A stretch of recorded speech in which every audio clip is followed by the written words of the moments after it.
Hi, and welcome back to our Sprinter Build series. Today we're going to look at an alternate way to mount our extruded aluminum structure to the van. Today we're going to be working on mounting this central rail, and I've used different methods before for the rest of my cabinetry. So as an example, this galley cabinetry has slots in the back, and there are carriage bolts slid into the slot, and I drilled holes into the van, past the carriage bolt, through the sheet metal, used a backer plate and a nut, and that's how most of the cabinetry in the van is attached to the sidewall. It's also bolted down through the floor. So today we're going to work on this style, which is a mounting rail, and we'll talk more about what this cabinetry is and what it does in another video. And the other thing we'll talk about are the pros and cons of these two different attachment methods. So for right now, let's look at how to put this together. I'll be using 6 bolts into the sidewall. I'm going to do one here to align with this rib. I'm going to do an upper and lower here into this beam, an upper here, and an upper here. And I was being careful not to put these too close to the end because we're going to be mounting angle brackets to the 80-20 framework here. So we want to keep the end ones mounted inboard a little bit. So the way to align it is I installed one of the T-nuts into the channel, put it where I wanted it, and then I use this to basically center the punch into the hole. So once I got it centered, punch it, and that will mark your hole. So I did that in all 6 locations. Now we'll drill this on the drill press. It makes it easier because the aluminum is pretty thick. And once we have the holes drilled, then we'll line this up again, and then we'll drill through the body. That way we make sure that we have the holes all in the right places.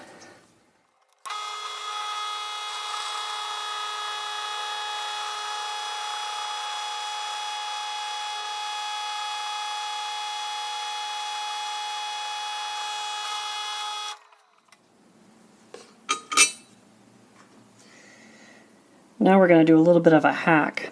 We have our holes, and we want to bolt this to the van using these. So we need to clearance the aluminum so that we can get the bolt in here. So this is how we're going to do it. I'm using this big fat step bit to cut out the aluminum a little bit, and this bolt head is going to sit on top of a little spacer that we make. And the spacer is going to be fiberglass. That way we can thermally isolate the aluminum from the body.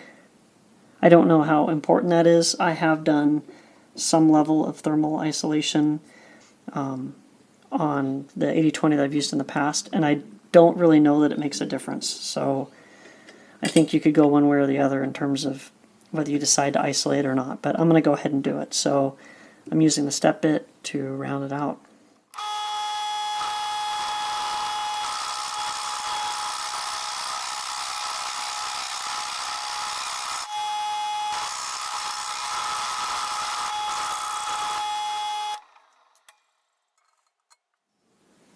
And now I'm just running a 5/8 bit through it just to knock the shoulder off right here.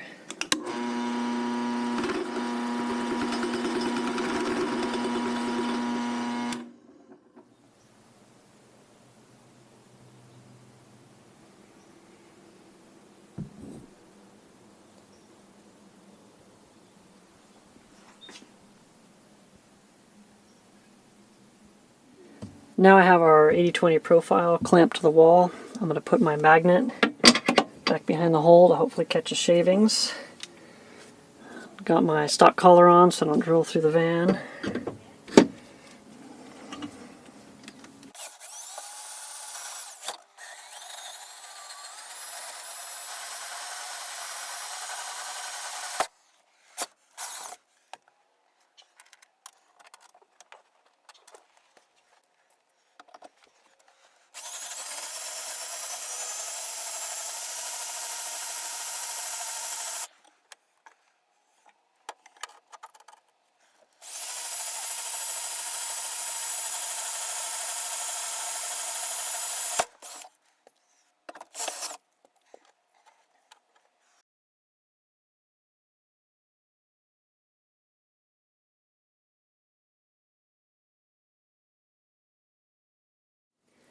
Now we have our 6 holes drilled in the body, and they're painted.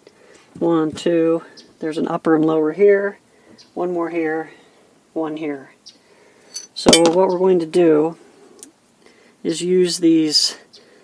You see the profile of these T-nuts? They have a 45-degree chamfer on one end. That slides into the slot of the 80-20. Well, we're going to take that idea and we're going to make something like this out of fiberglass to try and thermally isolate the bolt and the metal from just heating up this aluminum. So this is not an idea of my own. I saw somebody on the Sprinter forums that used this method, so I copied what he did.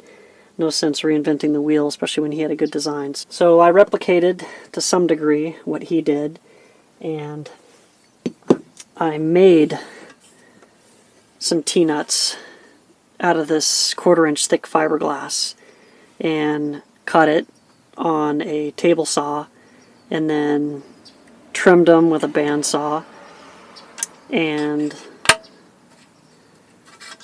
basically I used the angle grinder to put the 45-degree angle on it. So that gave us a replica of this in fiberglass, except it's not threaded, it just has a hole in it. And then on the back side I have some 3-inch wide plates in fiberglass. So when we mount this bar up, we will have the bar not getting heated up by the metal here and also not being heated by the bolt.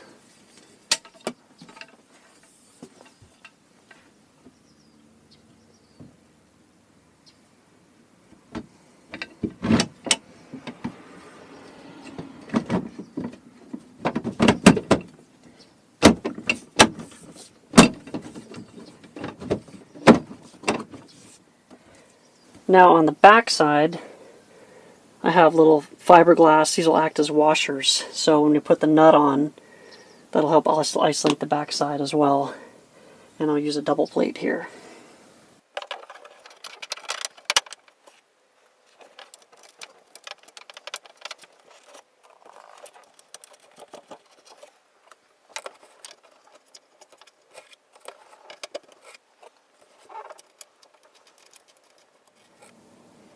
Here's what the fiberglass version of this looks like.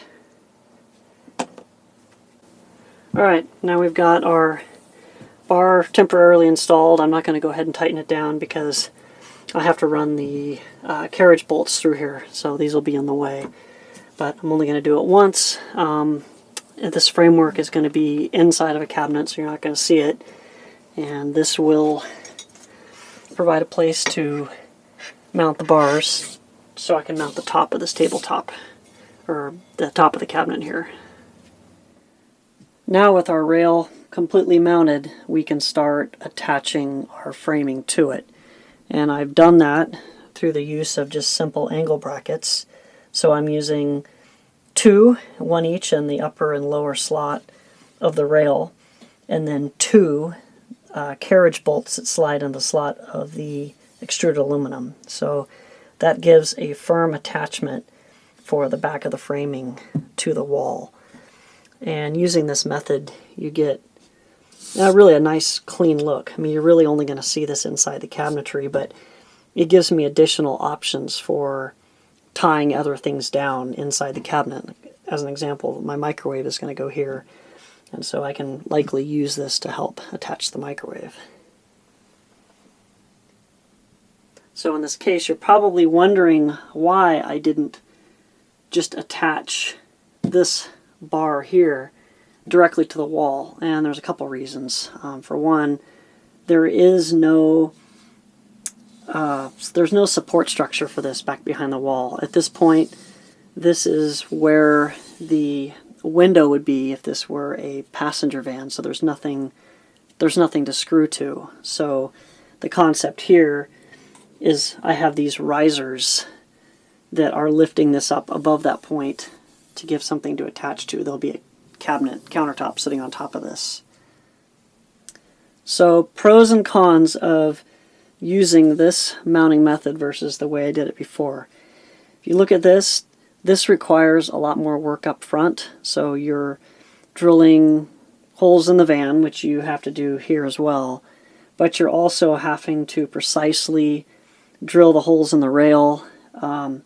In this case, I had to make some fiberglass fasteners, as you know, and in general, it just took a little bit more time to create. Whereas with this setup, you simply slide some carriage bolts into the slot, drill holes in appropriate places, put a backing plate on the back side of the sheet metal and a nut, and you're pretty much done. So I found that this method is more time consuming. Another disadvantage of doing it this way is that my framing is all in front of the wall panel. So if I ever needed to access something back behind the wall, the framing would have to come out. Whereas using this method, I have not made the wall panels yet for the stuff back behind the galley. So I will have to make individual small wall panels, which is not difficult, in order to cover that up. But the advantage is that if I were to pull these out, I can access everything back behind the wall. Now, my hope is that I put in the best quality wire and made sure that everything was abrasion resistant, so I don't have any expectations that I'm going to have any trouble back behind the wall, but it is easier if I needed to access something to go with this method. So there we go. A couple things to think about when you go to attach cabinetry to the wall. This method versus this one. Pros and cons. Honestly, I can't say one is better than the other. So I hope you've enjoyed this video, and we'll see you guys next time.